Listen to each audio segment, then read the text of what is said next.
Silakan pertanyaannya Pak Nizam Baik, disampaikan. pertanyaan kedua, di dalam Undang-Undang 11 2014 tentang keinsinyuran, ini setiap insinyur kan harus melakukan, sebelum melakukan praktek keinsinyuran, itu harus memiliki surat tanda registrasi insinyur.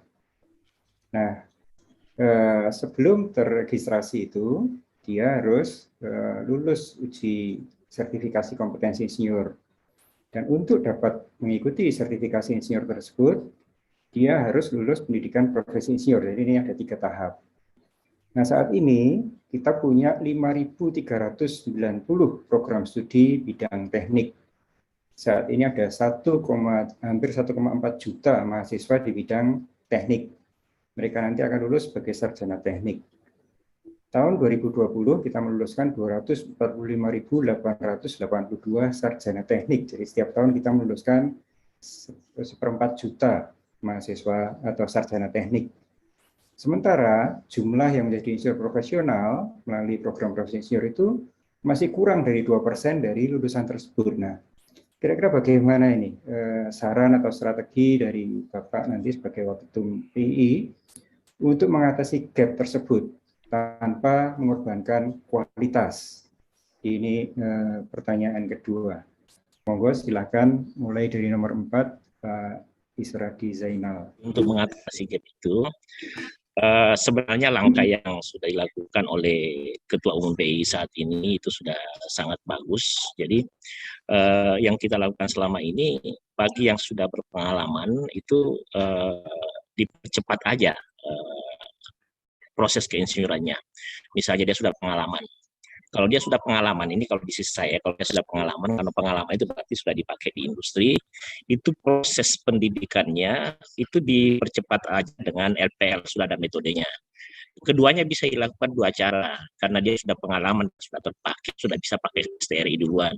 Di sisi lain, bisa juga setelah ngambil PSPPI. Jadi kita buat fleksibel lah. Jadi saya pernah ngobrol dalam diskusi, jangan aturan itu mengorbankan insinyur. Karena yang namanya insinyur profesional itu sudah berpraktek diakui secara nasional dan internasional. Dan itu memang ada tahapan-tahapannya kita lihat. Dan tentu saja supaya kita tidak melanggar aturan, kita tetap berbasis terhadap apa yang dilakukan atau diamanahkan oleh undang-undang, kemudian oleh peraturan pemerintah. Nah, kita bersyukur sekarang kita sudah mulai merevisi peraturan menteri itu. Jadi karena gapnya kalau saya lihat tadi itu sampai lulusan di bawah 2%, mesti ada percepatan yang harus kita lakukan. Karena saya kebetulan pengalaman di lapangan, jadi kalau saya nantinya punya kesempatan, tentunya di saat jadi ketua, kalau saat jadi waketum pasti akan manut kepada ketua umum. Tapi kalau ditanya bagaimana cara melakukannya, kalau saya sepanjang sudah diakui oleh industri, kemudian diakui oleh instansi pemerintah, kemudian oleh perusahaan, itu dipercepat kalau perlu dicatat. Kalau perlu misalnya persyaratan-persyaratan yang memberatkan dilakukan secara baik.